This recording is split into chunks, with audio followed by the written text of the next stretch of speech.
What's going on, you guys? Welcome back to another episode of the Mindtality podcast. I'm your host, Rodolfo Felix. And co-host Eric Gograz. And as you can see down below, we have a special guest, Mr. Alex Ramirez. Say what's up, Alex.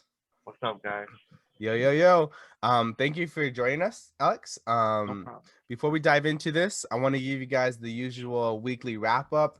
I'm pretty sure I could end up on a TLC TV show, but let's see. So I am, and I forgot to announce this, I think, on the earlier podcast. I am currently in the process of moving out into my apartment, Ali and I's apartment. We're going to be moving out together. But here's the situation, fellas. Here I have a young, handsome man by the name of Mr. Ogaz, played baseball for 4 years. He's going into law school in a few months, right? And then here I have a retired Marine. He's a savage. If you guys get invited, or no, I'm sorry, if you guys are getting a window quote like 11 a.m. to 3 p.m. for an expected delivery, what time do you guys show up? Eric, what time are you going to show up? I'm sorry, for a delivery? Yeah, so like, let's say you're at your pop's house right now, you're moving into your own apartment, you have a delivery scheduled at your own apartment. They say, hey, we'll deliver it to your apartment between 11 a.m. and 3 p.m. What time are you showing up? Wow, I think it's a difficult question. I'd rather just go 11 a.m. Solid, just 11? Be Yeah. there by 11? Okay, how about you, Alex? Honestly, bro, I'm like, I'd be paranoid if I'd be there like at 10:30. Yeah, I'd me be too. ready. I was there at 10:30 and I get a call like at 10:45. And they were like, hey, we're on our way, we're around the corner. And I'm like, what if I, if I was in a meeting until 12 or and I would have missed. These delivery people are savages too. Like if they'll give you a couple of knocks and that's it. Like they'll slap a note on your door and boom, just like that. Anyways, yeah, so I showed up 10:45 and boom, they called. Luckily I was there. It was pretty cool. It was a little mattress delivery team, a little father-son thing. But that's my little weekly wrap up. I thought that was funny. But you guys stay on your toes, you guys. Eric, you got anything for us this week? Yeah, so just another great Mother's Day, by the way. I just wanted to shout out to all the mothers from yesterday. Woo woo. Yeah, happy Mother's Day, all you ladies. So that was good. I got to spend the Mother's Day at my work, where I work at a restaurant. They came down with my grandma, my uncle, and whatnot. We were able to eat some lunch, and then right after that, I got back to work. But let me tell you, it was one of the busiest days of the year at that restaurant. Is Mother's Day, and so there's a roller coaster of emotions going on with all the employees there and everything that's going on. So it was good. It was good. Embracing the difficult times, shall I say? Embracing the time of just. I know today's gonna be a long day. I know it's gonna be a lot of work, but you got to put up for it because it's a Mother's Day and it's a great day for them. Kind of embracing the suck. Yeah, absolutely. Suck. It's gonna hurt, but it's gonna suck. But you gotta embrace it. That's the only way you freaking, I don't know, get past it, I guess. No, the only way to like have a better out view of it. Yeah, and I was gonna say that it's funny how Eric knew how he had to kind of start processing those thoughts of like anticipation. He was anticipating the impatient customers, the overflow of orders, changing up orders. I decided I want this. Eric, is that okay? Is it too late to add this? But because Eric is advanced with his thinking, he knows like the only way to get to the other side is through it, and you just have to try to figure out how do I make this situation the most of it. I love that, Eric. I love that. Yeah, I also made the mistake of kind of dressing up and wearing dress shoes. Oh, So it was a rough day for my feet. Oh, yeah, my heels just went numb right now when you said that. Yeah, my heels just went I had to numb. dress up for Mother's Day. I didn't know what Yeah, it would yeah, I look weird if respect I it. wore dress slacks and a shirt with running shoes. See, look at this gentleman, Alex. All right, so here we go. Let's jump into it. I got as usual, Eric. You know I shoot first. Alex, can you take us back? Senior year of high school. Were you anticipating military? Were you thinking about community college? What was going through your mind, and what exactly made you commit to boot camp? Um, Honestly, it was kind of like a last minute. Well, then these are the issues that or these are the problems that I learned from. Like the mistakes that I learned from. Yeah, I'm not saying it was a mistake, but I kind of made a fast decision. And I really wish I would have sat down and think about it a little better. But but from my point of view, I didn't really have anything going on. Honestly, I was I wasn't good at school. I hated school. I never freaking went to school. I barely even graduated, like Yeah. barely. Um, my best friend Ricky was actually talking to the recruiter before me, and he brought him over to me, and I kind of just went from there. I kind of just started talking to him, and they kind of just give you all that recruiter, Yeah, talk, and they're then you slick talk. with their words, man. Those guys are like car salesmen. Yeah, dude. Okay, so it was kind of like a, spare of the moment. It sounded good. Not really too well. I mean, it was over a span of like about a good, like maybe like 11 months, I guess. Okay, that's not too bad. That's not too No, bad. But no, to yeah, commit for 4 years, man, 11 months is yeah, definitely a short time. yeah, and especially as a kid, honestly, I was a kid. I was barely even 17. I wasn't even 18 yet. Yeah, I Where I think started 18 like doesn't planning stuff. 18 shouldn't count as adulthood. You're Honestly, it still a really kid, shouldn't. man. You're still a kid. Yeah, Okay, so wow, yeah, 11 months. 11 months. yeah, something like that. Did you ever have like younger ambitions when you were a kid? Like watching movies or something? Like, man, this Honestly, is sweet. Like that might be something I want to do. honestly, I grew up watching a lot of movies. Um, it was just me and my brothers and my sister and my mom. My mom worked a lot, so it was Yeah. kind of just us. When all we did was watch movies and stuff. So I really love movies, and that's how I really got into movies when I was younger. I was like I was really into the filmmaking process, I guess. Uh-huh. I was kind of into that a lot. And then, but I also had a side since I was a kid. Like I kind of wanted to be a cop since Okay. I was a kid. But once I got older and once I got out of the military and I saw that life wasn't really kind of for me. Yeah, But it's intense, man. Yeah. yeah, it's a Um, different life. I don't know if we've mentioned this before, but what branch were you did you enlist in? I was in the Marine Corps. Oh wow! And how long were you in the Marine Corps? 4 years. 2015. I got out in 2019. Yeah. Well, Mhm. first of all, thank you for your service. Thanks, man. Right Thank you. there. Dang. Thank you. So I'm not too familiar with like the whole military in that aspect, but like what was your responsibility? Like, I mean, uh we're like I don't know how to word that. Yeah. No, you're good. So my job when you go in, you pick a MOS, Um, and I picked infantry for my MOS. It's 0311 infantry. I got advised not to do that by pretty much everybody that I knew. Um, but I didn't really listen. But because it's a hard job, it's like the freaking kind of the worst job. Um, but I mean, it has its benefits to it. But infantry was just pretty much the uh, training for combat. That's pretty much how I could explain it. But I had a weird military life because when I got in, I didn't even go straight to my infantry company. I had to freaking go to another company for a little while.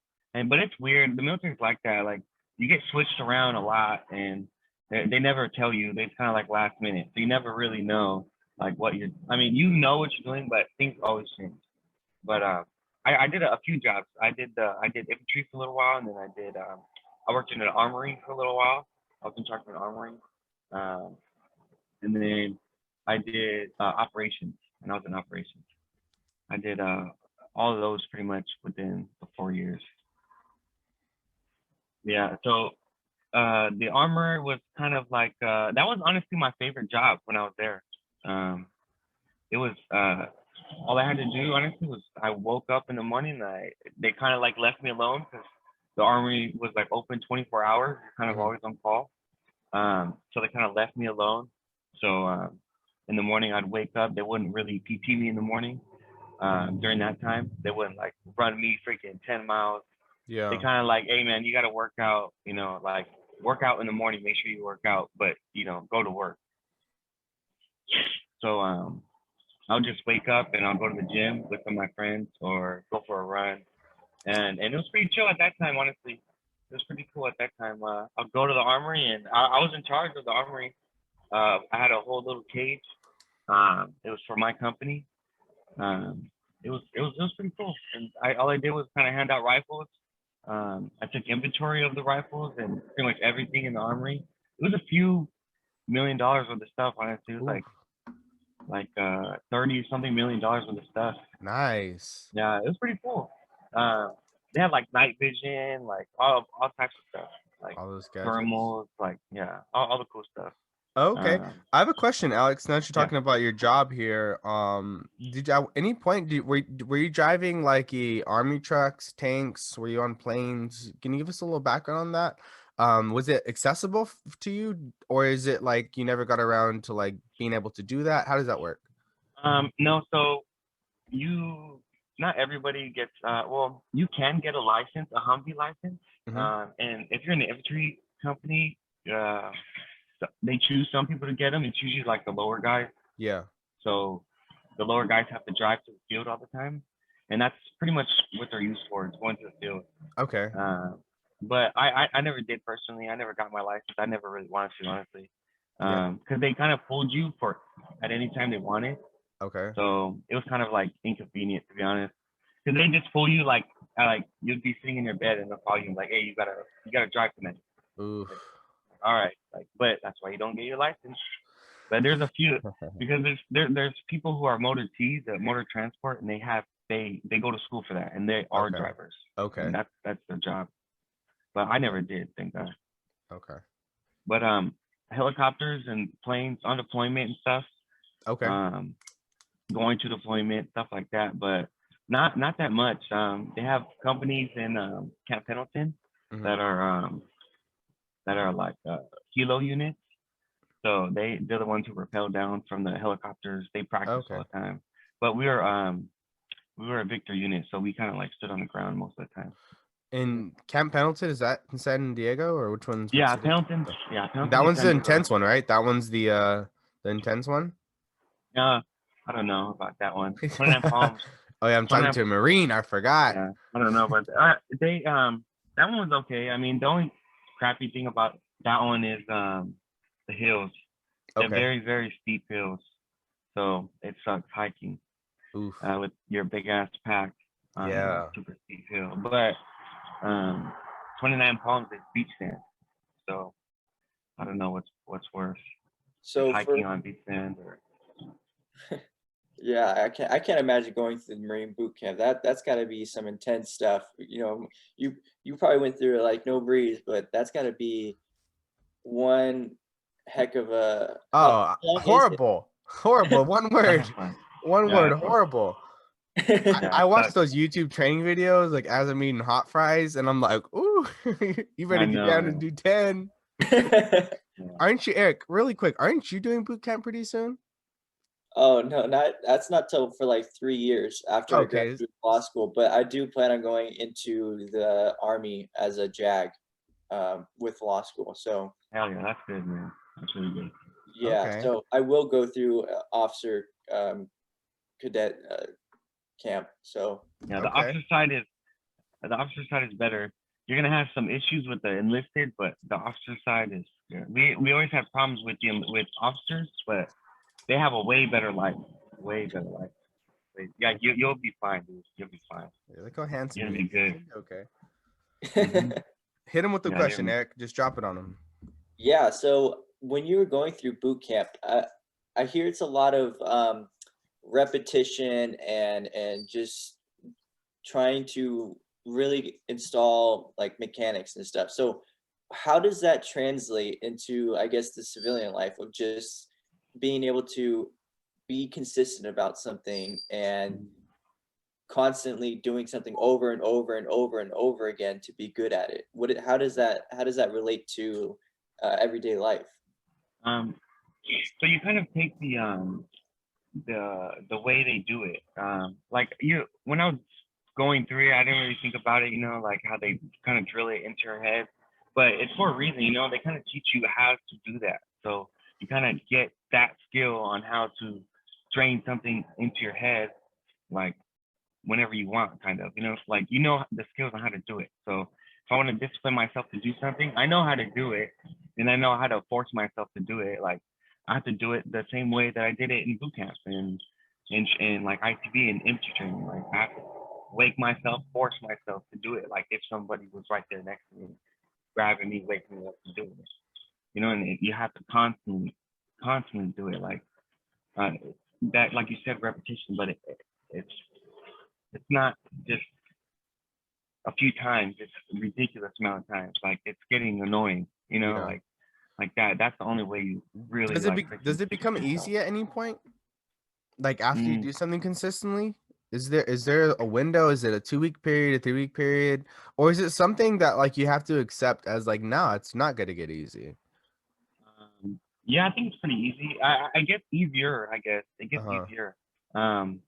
After I don't know a few months, I guess Yeah. it gets second nature, and that's what they teach you. That's after 3 months. Pretty much what they taught me was kind of second nature. And it's weird. You don't really notice what how different you are and how much it changes you and how much discipline you actually do have until like you come out and you talk to everybody else and you're like, oh shit, people are lazy. Like, like Me. crazy. I don't know.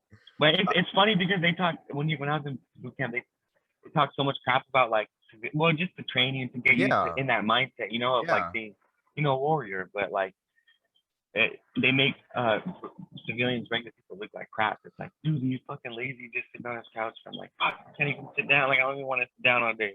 Like Yeah. it gets you super like, how do you say discipline like that. Okay. Okay.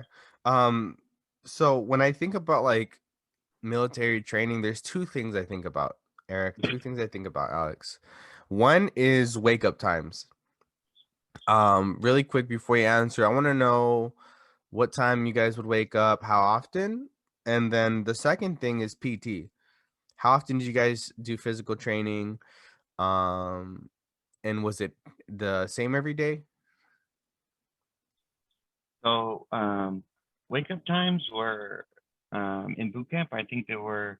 It's funny because people have this view of boot camp because of movies and stuff, but they have Yeah. a set schedule that they follow every day, and Okay. it's by the hour and I think it's by the 30 minutes, and Ooh. it's weird. I've seen the index card. They follow it. They Mhm. really follow it. So I think the wake up times in boot camp are like 6 or Oh 7, no.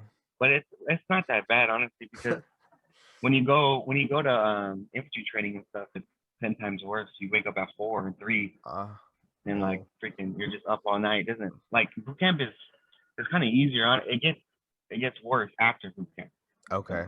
Okay. And I But think it sounds like they do that on purpose, right? They start you off yeah, easy with 6 and yeah, they crank that sucker up. yeah, I'm getting heartburn just thinking about waking up that early every day. yeah, yeah. It wasn't. I mean, in boot camp, I thought it was the worst thing until I went to freaking infantry training, and then that. They cranked it on you. Yeah, and then you go to your unit, and then you freaking that sucks because you kind of wake up, but it teaches you like now I can't sleep in. Like it's hard Mhm. for me to sleep in. I Mhm. feel like crap if I do. I really do. Yeah. And if I wake up early, I feel freaking amazing. And I can wake up at 4 or 5, like Yeah.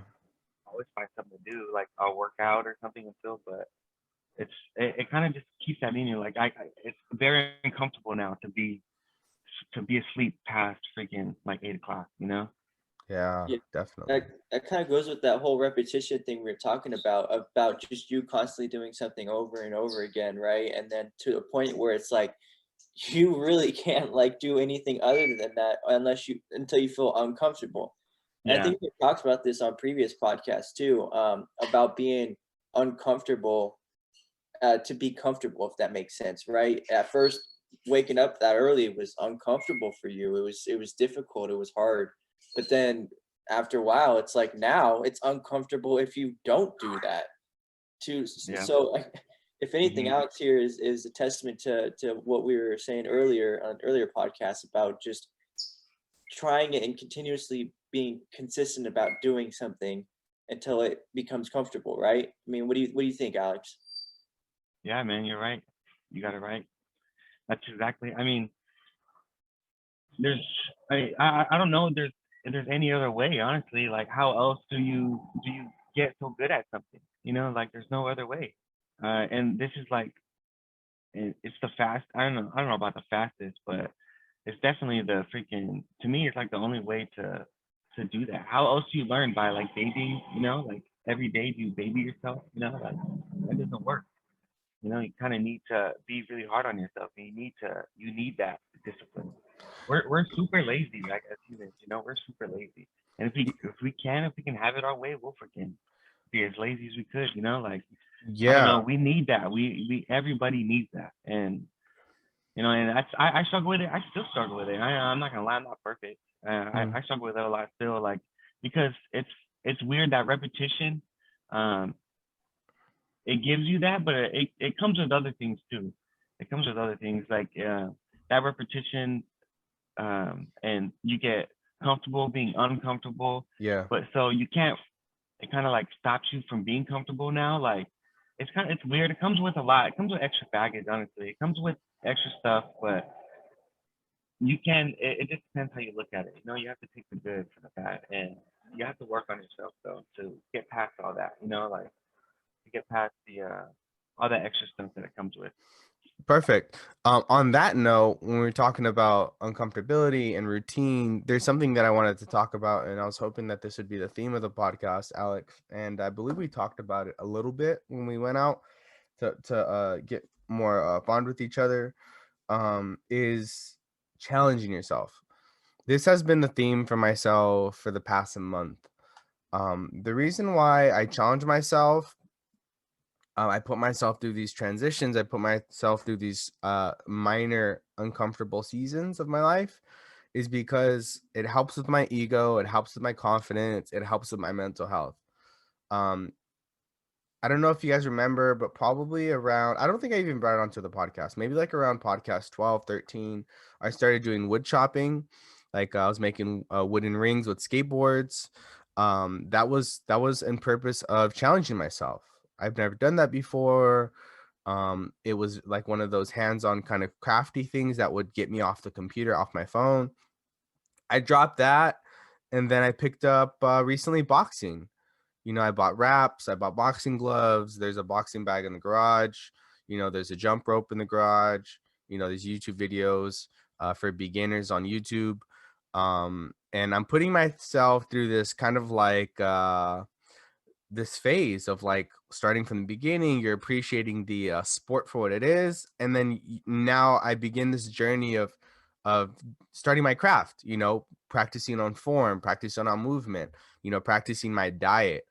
And it's really helped me out with my mental health, with like the flow of my day, staying busy. um is Do you find yourself like that being the easiest thing, Alex and Eric? Like, do you guys challenge yourself actively, or how do you guys?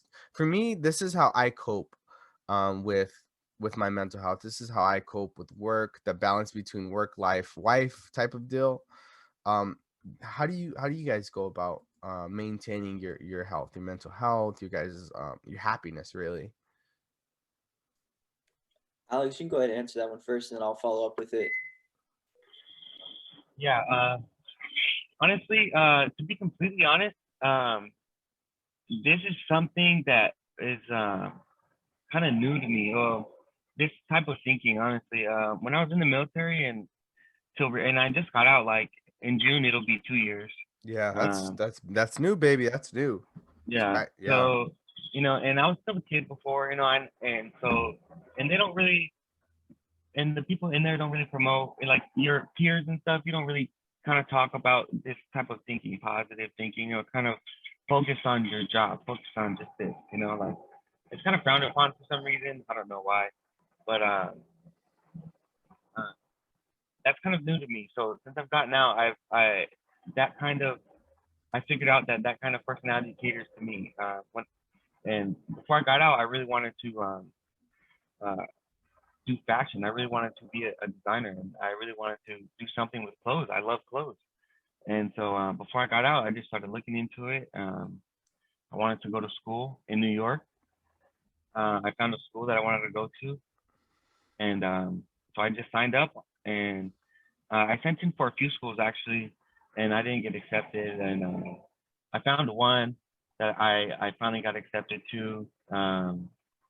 So I was like, oh, fuck it. So I just kind of moved up. I just kind of me and Andrea, your sister, kind of moved to New York. Honestly, we just picked up and kind of left. I had a plan before I was about to get out that I really wanted to do that. That's what I wanted to do. I wanted to challenge myself. I wanted to do something new. Yeah. I was so tired of the same thing every day for the last 4 years. That's when I discovered I had that. I had no idea that I had that inside of me. Honestly, we all do, Alex. We all do. Yeah. So, and it's funny because it was just inside me too, because when you're there, like talking about fashion in an infantry company, around it's not really like, people, they kind of act like they're tough, a little more extra than they should. Just no reason. You know how people are, like, definitely. Everybody, I get it, like people are flawed, but you know how people are. But so I kind of had to keep it within myself, like keep that fire within myself. But I don't know how I was able to do it, but I mean, I did it, and as soon as I got out, I was ready. I was home for a few months, and we left New York. But yeah. Cool. Thank you. Yeah, that's awesome. I like how you said you kept the fire within yourself. That one was a good little quote you put. But for me to answer your question, Rodolfo, about how I challenge myself or how I kind of balance that mental health / life, is I don't necessarily pick up new things to try and perfect or try. I do what I have and know and get better at that. So, for example, with law school and going to law school, like I'll look up law books, like how to better be a trial attorney, how to do this, what's this law mean, how to be a better, like for example, right now I'm reading a book about how to succeed in law school, right? So I think I did the math. It's like 4 pages a day up until I leave for law school, and I can finish the book. And so basically, I'll have a pre-understanding of how to succeed in law school before I even start law school. So that's my idea of challenging myself is, and for me, it makes me feel comfortable. My mental health, my state of being going into law school, I don't feel so like worried, so like, oh my goodness, this is a monumentous task that I'm gonna have to be going into. It's like, okay, I got some idea. I put in my homework, right? I did my pre studies to know, like, okay, I have an idea what to expect. Obviously, the book's not going to fit everything into what law school is going to be like, but at least I have some mental preparedness, readiness for what it's going to be like. And that's funny, because that's kind of where anxiety comes from, is uncertainty. To me, like, if you're very uncertain of what's going to happen, and you already kind of have an idea, so it kind of feel like way better about it. That's cool. Okay, can we talk about how Eric is a savage? We just talked about how he just like grabbed law school by the throat. Gold medalist mentality. Okay, so we got 10 minutes. Let's start shaking this thing down. So yeah, I just wanted to share that with you guys. I wanted to get you guys' perspective, see where you guys fall in between those lines of either dive into something new, or you could be like Eric and just polish something that you've been crafting on, or kind of like Alex, experimenting with what you really like doing, going out of your way to try to make something happen, moving to a different state, which gave me anxiety, and I wasn't even moving to a different state. I just think it's important. This is something that I really I'm gonna hammer into the podcast almost every week. I'm not gonna lie to no one. Is the importance of challenging yourself. Now, I'm not saying you have to pick up a craft. You may have a craft. You may be good at painting. You may be good at school. You may be good at a sport. Whatever it is, if you found it like Eric, start tuning that joker up. You know, if you're quite like me, where like you have like you're in a career that you enjoy, like you honestly enjoy, but you're a little bit more restless, like anxiety gets the best of you. And I encourage you guys to dig deep and to start exploring. One thing that's helped me kind of slow things down is journaling. I think journaling is important to kind of reflect your day, you know, things that you executed on, things that you slipped up on, and you just take it day by day. You know, some days will be, today was horrible, today was boring, I was out of it, my thoughts were cloudy today.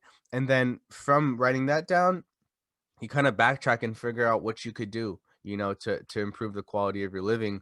And for me, the way every time I look back on my journals, it's like I need to get off the social media, I need to get off my computer, the video games, and I need to either pick up my guitar or hit the freaking punching bag. You know, that's just my mindset lately, is just hitting the punching bag. Speaking of punching bag, because we got 7 minutes, so I'm just gonna keep this thing rolling. Did any of you gentlemen watch the Canelo fight at all? Sure did. Yes, you did, Alex. Good. Sure See, did. see. Unfortunately, I was working. Okay, yeah. See, all right, It's a great fight. we give him a pass right there, Alex.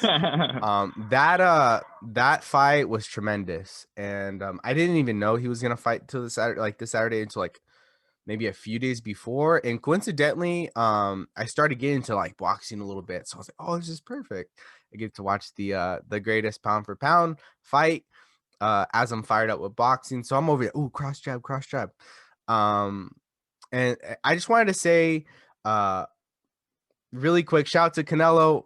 He made a connection with a punch in the ninth round, in like the last minute of that round. And the guy kept like after he connected on his cheek, the guy kept slipping the jabs, kept moving around the ring until they called the end of the round. Canelo went to his corner, the guy went to his corner, the guy Saunders sat down. Canelo was still standing up, and the coach is like, Siéntate, sit down. And Canelo's like, I broke his cheek. And the coach is like, what are you talking about? And he goes, yeah, I broke it. 3, 4, 5 seconds later, the coach, not the referee, not the doctor, not the fighter, the coach, he went like this. He called it. And then Canelo was just like, boom. Now, the crazy thing, let me rewind this really quick. If you go back on the replay, and I'll probably have it on this video, Canelo connects on the cheek and then literally in the middle of the round starts pumping up the crowd like this. And that is when he knew he connected on that hit. Now, is this relevant to anything? No, but it got me fired up. This is something that he knew. This is his craft. This is something, and that just to me fires me up. Now, back to my point about the whole mental health thing, you guys. I'm like in this world of boxing right now. I don't know how long it's gonna last. I don't care how long it's gonna last, but for the time being, in the moment, I'm kind of absorbing something that I'm into. I was super hyped to see it. I was analyzing the fight.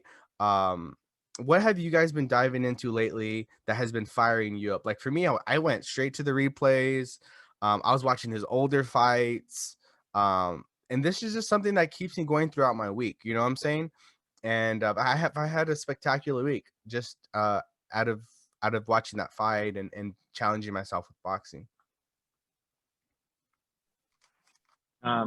Honestly, lately I've been getting back into. I mean, since I came back from New York, I haven't been on my fashion game lately. I guess usually drawing and coming up with ideas and stuff. But lately I've been getting into trying to make like a logo. Trying to. I mean, I have an idea. I've been kind of writing out this plan that I have for like starting this kind of small business with clothes. Honestly.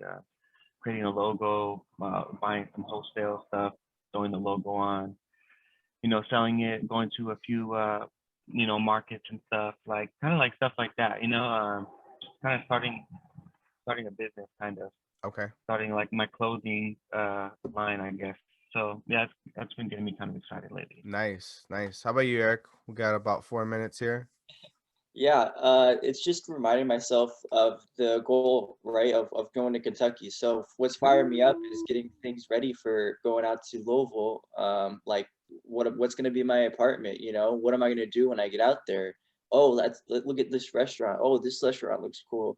Oh, what's this time? Oh, maybe I can make my schedule study or study schedule. You know, like just me thinking about being in law school and like what I'm going to do while I'm there, that fires me up, right? I'm like, okay, Yeah. I want to get up out of the chair. I want to start doing things, you know? It's just, that's what really gets me going. It's just the fact of knowing like what's to come in the next couple of months now in August, of just, I'm starting law school. So it's Yeah. going to be, it's one of those things that I'm just mentally and ready for, that fires me up to get going.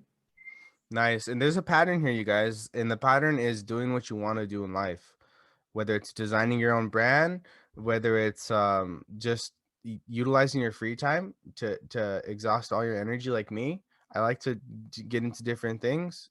Or it's like Eric again, where you're in the process of fulfilling your dream, your career, your dream career, your job. But that's the pattern, is you guys have to consistently put in the work to do what you want to do, because at the end of the day, no one's going to do it for you. As much as Eric would like, no one's going to take the bar from him, for him. No one's going to design your clothes, Alex. That's all you, my guy. You know what I'm saying? I'm sure if you looked at OG branders, Louis Vuitton, I don't care about all those. I'm sure at one point they had a slow start. You know what I'm saying? I'm sure at one point their design wasn't in fashion, it wasn't trendy, and their market wasn't hip to them. But they kept on doing what they wanted. They kept on doing what they loved. They kept designing, they kept being constructive, but most importantly, they were their own support system. And that's something that I've also emphasized in this podcast, is like, do what you love, try to figure out what you're into, but you have to be your biggest support system. You have to be the one that decides when to wake up to start your journaling, when to wake up to order those Amazon law books. You're the one that's responsible for your performance. And that is what I want to drop those seeds into the listeners of this podcast, is the importance of this journey. A lot of us, we don't know exactly what we want to do in life quite yet. And there's nothing wrong with that. I don't think it's fair to be 18 years old to pick a major. Uh, you're still trying to, at that point, maybe get your driver's license or something, maybe you're working your first fast food job, but yet you're supposed to pick what you want to do for the rest of your life. It could be heavy. And I think a lot of us put a lot of pressure on ourselves by not knowing what we're going to do. And for those who are like, wow, Rudy, Rodolfo, Aaron, you have a lot of free time. Not really. I just have my career already established. You know what I'm saying? I'm just now just building experience. So on that free time, I look forward to kind of getting away from work, taking advantage of when my lady's at work, to kind of, get off the computer, get off the phone, and just be active, just challenge myself. Oh, update. We got 1 minute left. I dropped 7 pounds, you guys. Let's go. I don't know. I'm watching these boxers. I'm looking like a 135 here. I'm just kidding. I was 187. I want to get down to like 170, so about 17 pounds. So 10 more to go, and I'll look solid. Good. All right, you guys, that's gonna do it for the podcast. Alex, thank you so much for joining us, brother. We're looking forward to having you in the future. Thank you so much for sharing the military experience. Eric, thank you for being my co-host. You savage of a guy. I'll see you guys. We'll see you guys in the next week. Peace. Peace.